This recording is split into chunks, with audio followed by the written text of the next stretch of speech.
The internet is cracked, the show that asks the question, can we coexist with our creation? Hello, I'm Seth Camillo. And I am Caroline Risberg, and we are The Internet is Cracked by Addicts for Addicts. And we are so very lucky to have our friend Glen Reynolds, who's a sales agent and producer, best known as the founder of Circus Road Films, a company specializing in independent film sales and distribution strategy. He has helped launch and sell numerous indie films at major festivals like Sundance, South by Southwest, and Tribeca. And he helped Caroline and I get Yep, our films distributed. So yep. we know Glenn very well, and he also is a very calm man because we would call him with. He's also got a. You should know this. He has a JD from. He's a lawyer from UCLA, and we've called him a few times, and he stayed calm, Yeah, very calm. Always just like, no, this is normal. This is normal. This is normal, and it was normal, and everything yeah, worked out. yeah, So thank you for joining us. yeah. Thank you. Thank Absolutely. My you. pleasure to be here. Great to Yeah, see you guys. it's so good to see you. Yeah, so now when we're here, I want to ask you the first little question. So, what do you think Hollywood is going to look like now with this whole streaming area and everything? Is there even a Hollywood anymore? Wow. Starting off with a banger. Um, Dang. yeah. Yeah, there's still Hollywood. What is Hollywood at the end of the day? Um, you know, it Hollywood has never ever been one thing over time. Originally back in history, Hollywood originally was the independent world because Uh-huh. the film business started in New York. That's true. And everybody came out here to be independent of what was the system in New York. And Yes. so I think, whatever Hollywood is a bit of a mirage and an ongoing mythical thing. Hmm. Um, but, we still have celebrities. We still have actors that move box office. We still have tentpole films that, summer films that do big box office. Um, how those films get made over time has changed depending on Yeah. the financing arrangements of all these things have changed, and who owns these studios has changed over time from being, individual silos to being now parts of bigger conglomerates Hmm. and media structures. So, um, I don't really see that changing because there's money to be made, Yeah. Yeah. there, right?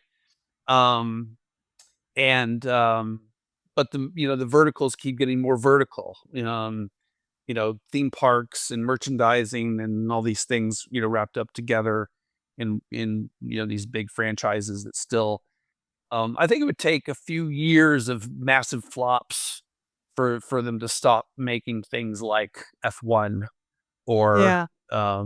big films, for them to completely change the What does dynamic. And vertical mean to people who don't know Yeah. what vertical means? it means, companies that, are at all different levels of distribution and different parts of the business. So, for instance, like Disney, right? Disney is um, massive IP holder, the intellectual properties, Mickey Mouse, etc. Merchandising out of that, theme parks, um, movies, television shows, state, they own ABC. Hmm. So there are many companies that own lots of, parts of the business. Right. Um, and they're not considered, um, uh, they're not, they get around the rules. They're big, but they're not too big, so they don't get antitrust, Okay. government coming after them to try to break them up. All companies, if there weren't antitrust laws, would all, they're all beholden to the shareholder and stock price. And if you were a monopoly, you would love it, right? As the monopoly owner, you would strive. You're almost all these companies are really almost striving to be monopolies Yeah. in a way. It's just that competition and antitrust laws keep them from becoming monopolies. Mm, I mean, mm. someone like Amazon that's ubiquitous. And, if there wasn't a Walmart, then, someone might be coming after Amazon because it'd be like, hey, you're too big. You're controlling too much of the market. And arguably they do. Or, Right, okay, yeah. they do. But as long as there's still a little bit of competition there, it keeps them from being, struck down. But Amazon still strives to be that, right? Like they're not resting on their laurels. Every company wants to dominate as much as they possibly can in our, Yeah. capitalist world.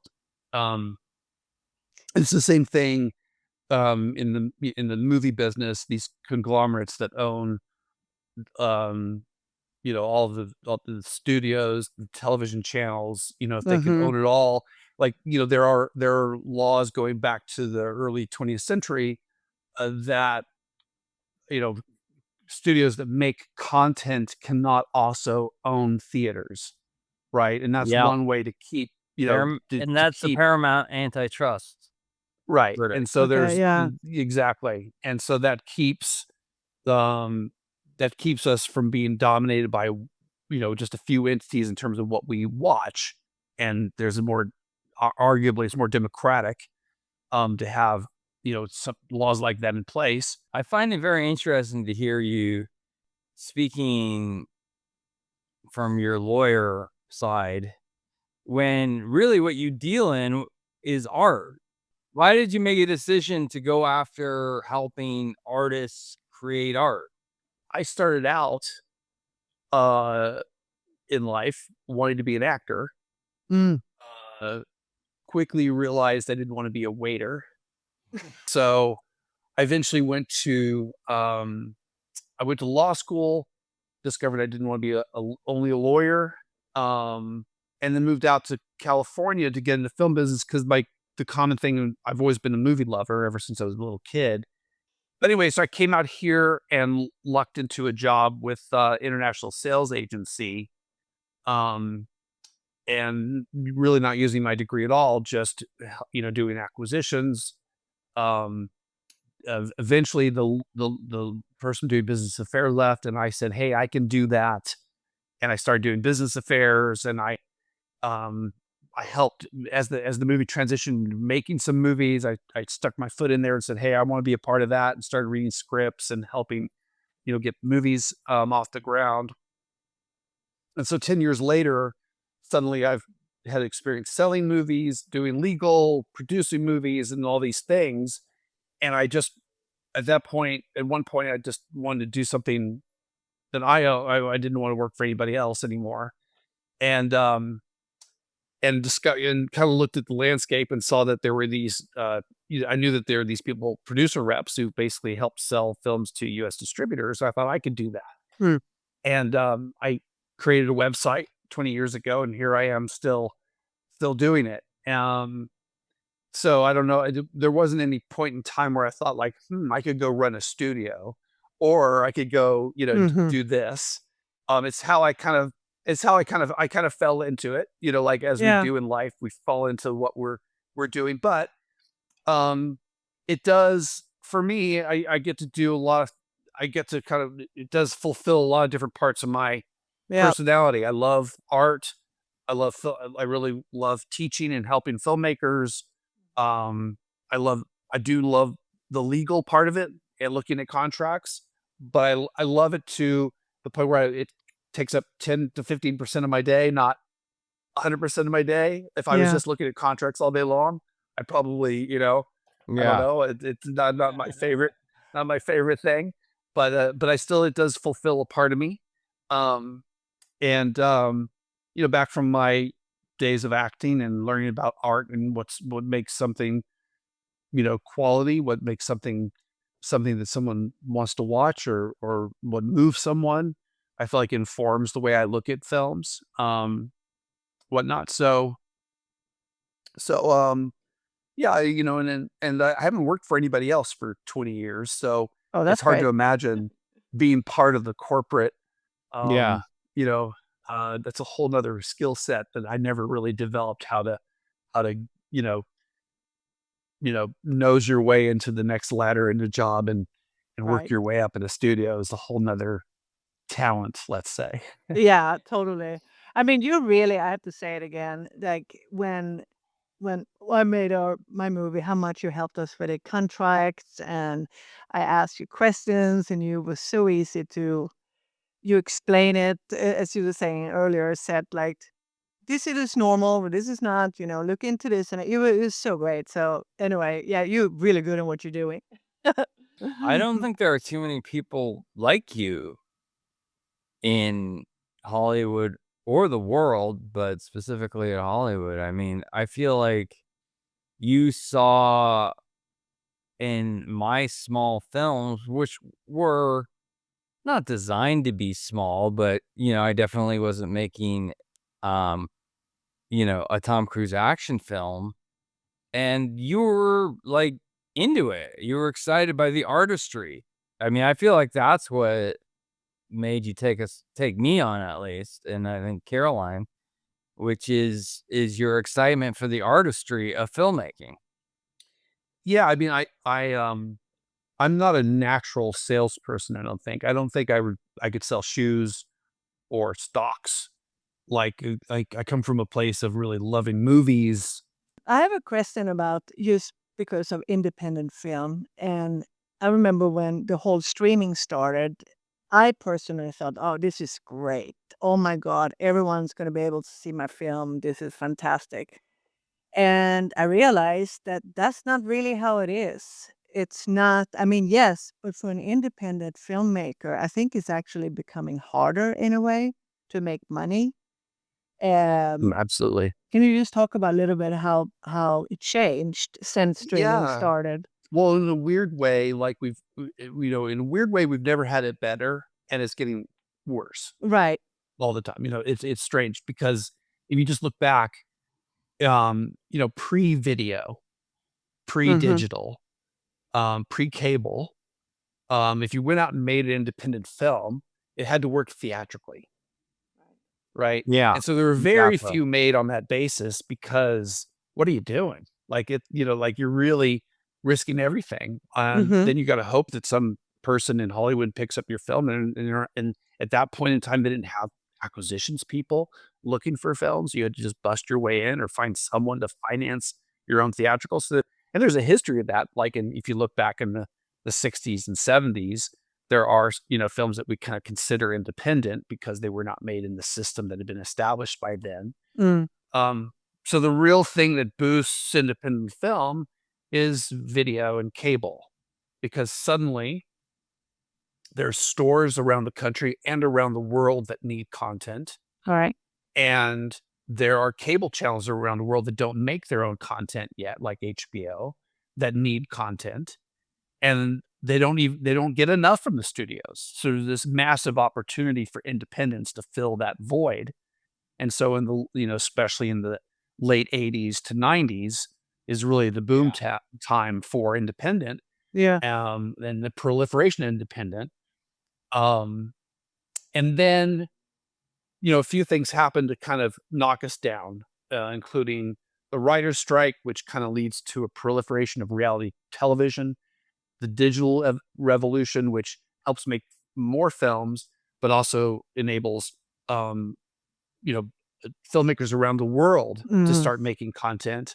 So the international value for an English speaking film suddenly deflates because we had dominated, the world for a few years there, and now we don't. Now, if you make an English speaking film, trying to break into the Portuguese market is about as hard as having making a Portuguese film and trying to break into the US, Mm. right? It's just Mm. like, unless you're the winning can, and even then it's hard to, we just don't watch a lot of content outside of our native languages as much as we did at one point. No, we don't. Right. No, no. And so all these things, but so that along the way, suddenly, Netflix enters the business, digital becomes a thing.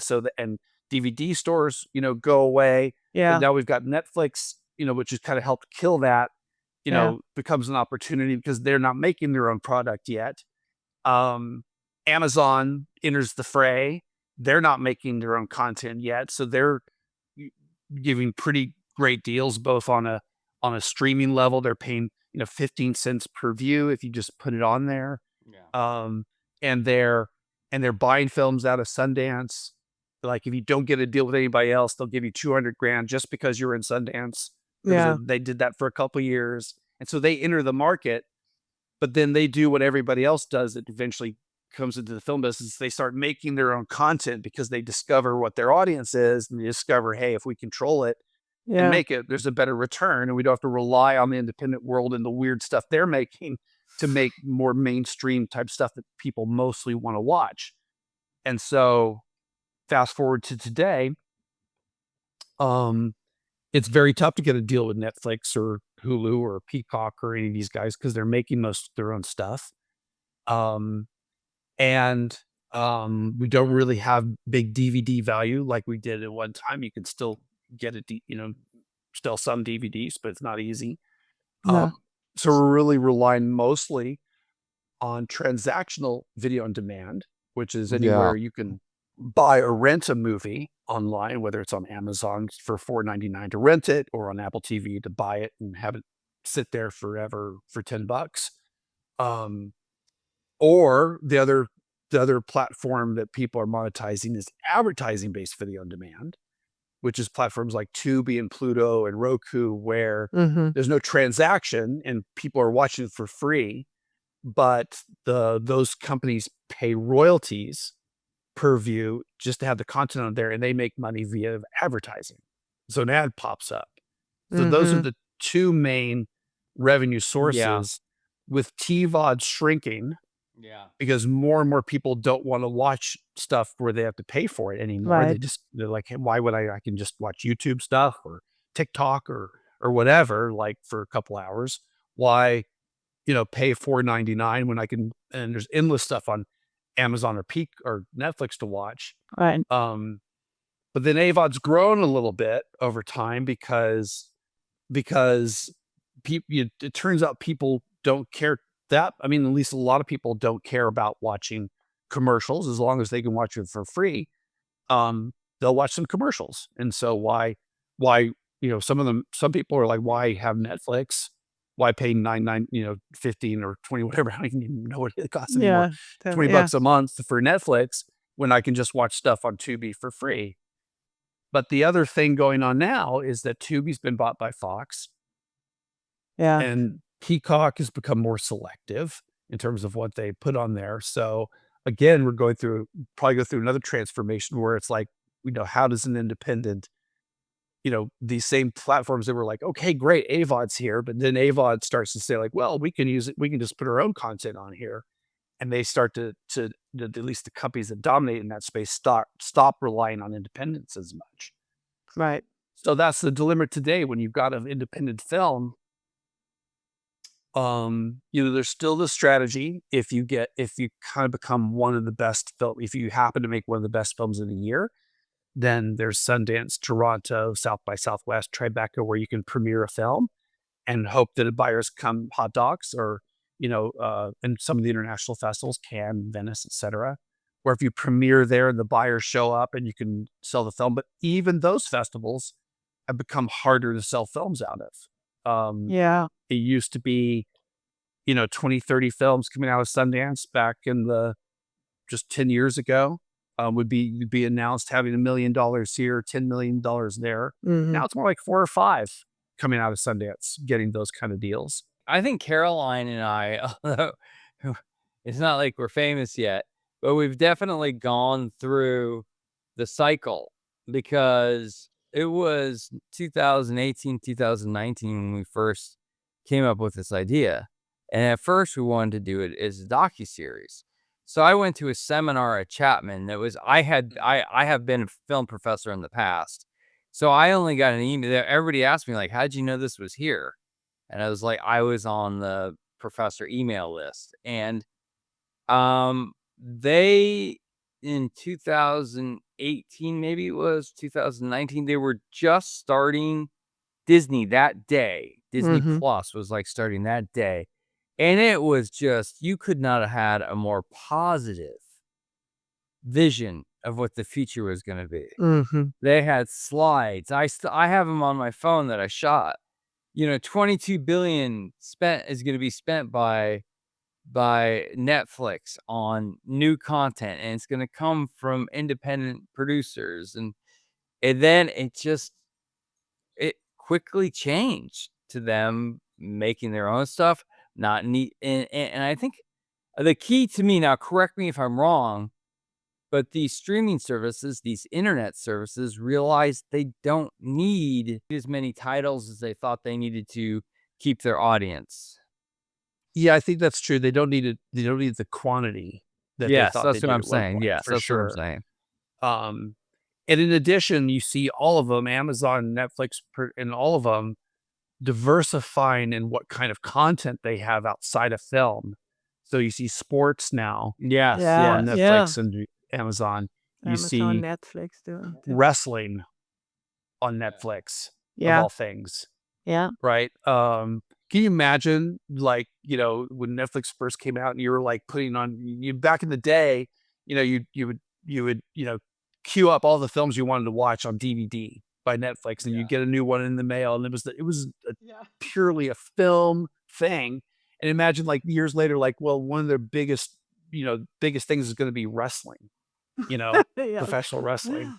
Or Um, Amazon with football. Who would have ever thought that yeah, Yeah. they're no, gonna for be a sure, for sure. football distributor? Selling It's selling insane. books, and now selling, Yeah, sports. yeah, it's Yeah. crazy. It's stunning. Um, so Yeah. yeah, I mean, that's the challenge too, is those platforms that we're kind of that consumers mostly go to for movies and content are now filling it up with other things, in addition to producing so much of their own content to fill up that film desire. The other thing too is, like, these company of the independent word um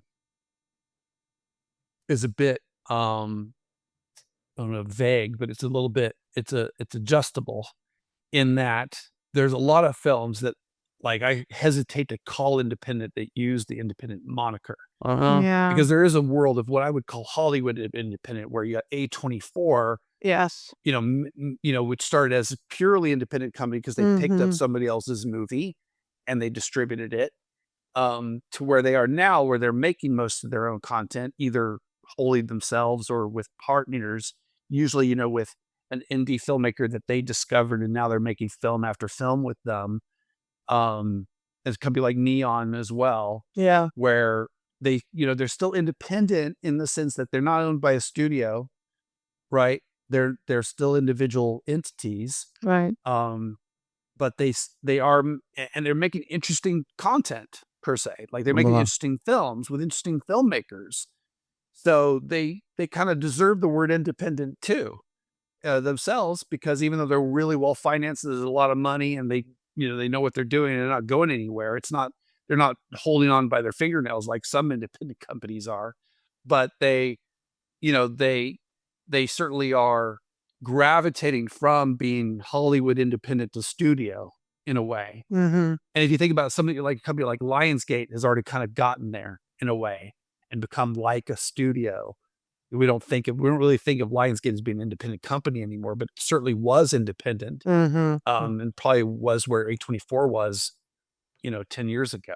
The first photo was taken in the early 1800s. First film is the late 1800s. Sound married to film is really, in a real way, the 30s. So when So, has it not been in complete chaos? I mean, oh yeah, yeah. I think everybody's always kind of bemoaning the situation now and saying, "Oh, it was so much better at some point in time." But the reality is, I remember, even when I was first in the business, in what people would call the heyday in the film business, we didn't think we had it easy then. We Right. thought it wasn't easy to put the film, like, just, put a film together. Um, Especially if you were trying to make something interesting, and, arguably there were definitely people, kind of churning out crap, uh-huh, um, more easily than they can today. Right. uh-huh. Little action movies, little horror movies that weren't very good, but could make, get cable sales around the world because they were a certain kind of thing. That's harder, but Mhm. and there's still some people doing it at a real micro level these days. Um, but it's always been a hard business. Um, and and and certainly not, independent film's never been a great investment. Right. So Um, People don't get in this bit like, hey, like, should I buy real estate or should I invest in this, independent film? Like, I mean, there's really no, you shouldn't be investing in independent film unless it's a passion move. You can afford it to lose whatever it is you're investing. It's yeah. Yeah. It's a great investment. Yes. Yes. Well, I No, will no. qualify it to say if you're working with someone who knows what they're doing, Yeah, yeah, that's taking, that's making the film an appropriate amount, that understands the business, that's doing things to try to offset risk. Um, and especially I think like it's if the people who've had success financially, they've come into the film business period from outside the film business have come in with the idea of like, okay, let's make a number of movies under the idea that, the winners will pay for the losers Well, financially. well, that's mhm, called Right. The Bose-Einstein distribution, which is that, isn't it something like 8 out of 10 films either lose money or break even, the ninth film makes a little money, and the 10th film makes a lot, so you really need to hedge. It's a game in which you need to hedge. That's right. If you're coming in from an investment point of view, that's that's the game to play as long as you're working with people who are making commercial films and know what they're right. doing and understand the market and know where the sales can be made and yeah, there are ways to do it in more smart than others. That's for sure.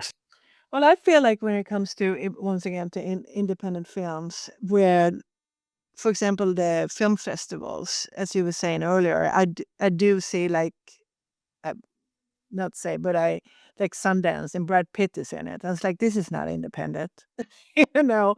You kind of know it, and with the whole uh, streaming, how do you even have a chance to be seen with the algorithm, with people who putting in movies in there? How would you, as an independent filmmaker, be able to actually start making money if you no name? You don't have Jennifer Aniston in your film. You don't have any names, but you have great actors. You a great uh, crew and filming nicely. It just how do you get seen? What would your advice be? Yeah, well, it's definitely a film to film discussion because Right. there's not a strategy all size fits all. Because there are some films you look at and you think, okay, this has a chance at Sundance. This is a chance at Toronto. And that's totally different than, hey, this film's really good. And maybe it can get into Santa Barbara Film Festival or Mhm. a nice film festival, but not one that buyers go to. So there's just right there at the very beginning, or maybe it's not even that kind of movie. There are some horror films that arguably, why would you go to a film festival with this? It's commercial genre. Mhm. Mhm. You're not going to get that much of a boost, especially if it's not going to the midnight section at Sundance. It's not that level of horror film. Um, there's some certain kinds of documentaries that don't really aren't, festival type documentaries that are maybe more streaming type documentaries. Um, so the assessment at the very beginning of like kind of what do you have in terms of like where could it go potentially in the festival world? I think When Yeah. I was in Yeah. grad school, Netflix sending you DVDs was the thing, Mhm. and I never in my wildest dreams really felt that I would be competing slash given a chance. I mean, like Gridiron Heroes is actually doing better now than it was 5 years ago. It's very interesting, but it's all internet dynamics. What companies merged with what? I mean, I never thought in my wildest dreams that I would be competing or even thinking about the internet or even AI. I mean, Mhm. I know there was a film in Britain that was scheduled to be shown in a film school films festival that was written by AI, and they pulled it because there was too much controversy. But I mean, this stuff is going to happen, and I never would have guessed that it would happen. Never in a million years. Mm-mm. Yeah, I mean, that's kind of like, and as much as you didn't know what was going to happen then, we have no idea what's going to happen No. now. So AI is definitely transforming the way people write. People are already, even if we don't have, you can envision, on the one hand, you can envision, okay, we're just going to have AI generated content. AI is going to come up with stories and cast them and generate live looking people and and take all the rules of like what human people want to watch and create this content. Mhm, That's hard to fathom, but mhm. that's one lane people go. It is interesting that, like, I was definitely, if you watch the beginning episodes of this podcast, which I'm sure everybody wants to do, I was anti ChatGPT. Now I'm totally pro ChatGPT. I use it all the time, but I would never write you an email with ChatGPT. Like, there are certain boundaries. For us, I mean, we are a little bit older, so we have been through all of this, the filmmakings and different things, and now we are on this area where we are right now when we have AI who actually act like they're creating content that looks real. It looks like real people. I mean, it kind of scares me, and you can use it. But for the young kids who are growing up now, this is going to be the norm. I mean, they live on TikTok, they live on all this kind of different kind of platforms. They're doing they are content creators. I'm Mhm. sure it's going to be different. So I feel like film and media is going to look very different. What do you think? Both of my kids don't really use ChatGPT. My kids are Oh, 17 really? and 23. Okay. Um, and partly I think that they're and that may change over time, but like there's at least my youngest daughter's school adapted to where they no longer wrote papers outside of class, Mhm. but Oh, required them to write papers in class. Yeah. okay. That's The good. blue So book. that there wasn't that, um, desire, that urge to use ChatGPT. I'm sure that still happens for certain things that kids probably, you know, it's human nature to take shortcuts when you can. But at the end of the day, I would not want my name associated with something I didn't feel like I created, even if I was hailed as brilliant. I think that the joy for me has been in creating. And I think that if I could push a button and be called brilliant, I wouldn't feel very brilliant, What's the value in that? Right. and there is Yeah. no value in that. And that brings us, I guess, to the question, what do you think? I hope, uh, independent filmmaking doesn't go away. I mean, I know you say you can't predict, but what is your feeling about, Mm, let's say, the next 5 years, yeah. independent Yeah. filmmaking? I think it's look, I've been worried about the independent film business going away for 20 years, Yeah. right? Ever since I started my business, like, am I going to be doing this next year, next month? Okay. Um, and the only thing that's happened, it's every year more and more films are getting made. Yeah. It's not, it hasn't, there are more films every year being applying to Sundance, Okay. applying to Toronto, right? It's not diminishing at all. At the same time, the normal options for distribution are are getting skinnier, right? They're just Mhm. the streamers don't hardly want anything from independents. The Okay. distributors try to graduate to being uh more content creators themselves um in order to but there's still distributors out there that want films that to put on transactional VOD, to put on AVOD. um they tend to be, the smarter plan for those companies is to have a lot of content, because in order to make it sense, make that business sense, you're going to have a lot of films that make just a little bit of money, and then a couple that do pretty well in order to pay for their staff and whatnot to do that. So, I mean, as long as there's theaters and there's festivals where films have a chance, we don't need much for filmmakers to feel like, hey, there's an opening. I have a chance. These streamers have incredible power. These internet enterprises have incredible power, but what do you do with it? I mean, that's what they're all thinking, I guess, right? Yeah. Yeah, I think so too. I think, the trend for someone like companies like Netflix is to go away from independence and not to do sports, to do news, to do to widen the to become generalists, right, rather than niche. Yeah. And it's strange to me though. Like to me, I don't know. It seemed to be like it'd be very easy for a company like Netflix to say, "Hey, we're going to pick up 100 independent films a Yeah. year Yeah.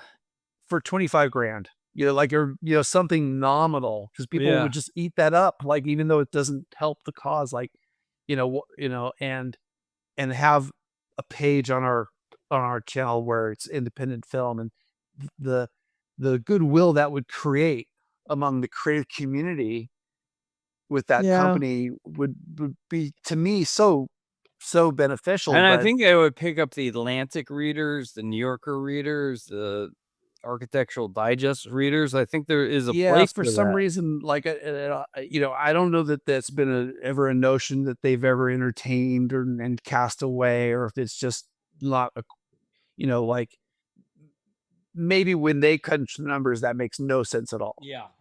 Right. right? Right. That could be. I could just totally, riffing at nothing, and at the end of the day, like, in order to take on 100 films a year, what kind of staff do they need for that? I would argue probably 5 to 7 people, um, Mm. in addition to what they do, probably, Yeah. maybe less, maybe more, but, um, is that just seems like such a drop in the bucket to create this Absolutely. ecosystem of creativity that they could benefit from, that our society could benefit from, that film world could benefit from. Like, I don't know why that can't um, be done, even if it's not, on paper. You know, maybe it's better just to make 2 more uh, big budget movies. Yeah. Yeah. Bottom line, right? Why would Yeah. if we took that money and made one big film, that's a better economic model than, at least on paper, than what Glenn is suggesting. Right. Right. That's hard to know. And they're thinking money, I don't think they even think about the art. And I think there still are, creative executives within these companies that are making films with high level talent, where they care about the quality of the things they're making. Mhm. Whether we like it or not, like, I think there are people in these corporations that, like, care about quality as Mhm. well, and there's still some, but there are accountants and there are Yeah. CEOs that are looking at numbers, Right. that, like, and they know they need this creative stuff. It's just like studios, like, are the same. Like, it's always this kind of, you know, um, the film business has always been a, business versus creative butting heads, in all Yeah. different ways. So That's true. I think that still exists. It's just that we wish they would be more independent, pay attention to us and our independent world. And they just seem to, you know, at least the higher ups have just kind of decided that it's just not, for whatever reason, economically, it just doesn't economically make sense for them. Yeah, that's true. I mean, I thought about Anora, who won the Oscar. That's considered an independent film, Right. right? And And that's is A24, that is A24, right? yeah. Which is a well-financed company. It's hard to know what the exact financing for that particular film was. Um, I don't know but what I said. The Yeah, and the director is someone that they'd done business with before, who, right. like, they went back and said, like, okay, you've got this actress, and these people, we're going to shoot it for this. It's got a reasonable, because of your pedigree, hey, Oscar, this is kind of an Oscar-ish, run type situation. We've got a few others that we're making this year, so one of them will pop. And as Yeah. they make them, the better ones, kind of, present themselves. And so I think, And they had the money for advertisement, right? yeah, for sure. Well, yes. So, A24 has their own budget that they Yeah. allocate money for, some acquisition, but mostly marketing, mostly production. They have partners that they make things with. Um, They won they for Room too. They won. Room, they won the Oscar. Yeah, for That was sure. also And I think A24. they got into a place where they have an output deal, I think, with Netflix. I could be wrong about that in terms of like maybe it's a different streamer. I could be wrong, but where, they probably, and I'm just guessing because I don't know, but they either have a deal where they're going to get a streaming payment at some point Mm. for all of their films or a certain number of their Oh, films per year.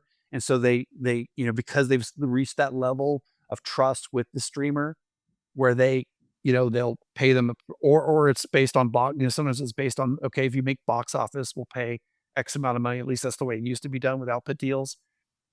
So companies like A24 and Neon that have reached that kind of level of notoriety and quality of filmmaking and level of box office, streamers will play ball with. And so even though they're independent films, they can rely on that. I think people forget that this is the internet as well. You know what I mean? They kind of put it in a when I bring this up with my friends, they're like, "You're doing a show on what?" I'm like, "That's going through the internet, my friend." you know, and that only Absolutely. works because of the internet infrastructure, and Netflix only exists because the so internet internet. infrastructure. So it is very much an internet topic, and for Absolutely. Caroline and I, Yeah. It it's totally is, yeah. very personal, Yeah. but Filmmaking is very personal to us, and we see it. And you're right, that it is. And everyone is some way involved where we are today with the internet. And we yes, all yeah, are affected, good and Yeah. bad. I guess we're just gonna see where we end up in the end, yeah. I guess that's Yeah. the only way to go. you know? Well, thank you Well, so much, Glenn, for talking to us. It's so good Yeah, to we see really you appreciate it. absolutely. again. And Thank thank you you. so much. I have to say, I think from Caroline and I both talk about you, even when it's not about getting you on the phone to do a podcast. We talk so fondly about, how there you were for us as we made our films. Yeah, And it was more than helpful, it was validating. So I yeah, really appreciate it. Oh, yeah, me Really absolutely, too. guys. appreciate it. You guys are great. Loved Yeah, working with you guys too. yeah. Well, Thank you so much. all right. Thank you so much. All right. Thank Thanks, you. Bye. guys. Have a good one. You too. Thank you for watching or listening to The Internet is Crack. Tune in next week when we have another great conversation about robotics, AI, and the internet. You can watch us or listen to us on YouTube or Spotify or many other outlets. And don't forget to follow us on social media. See you next Monday.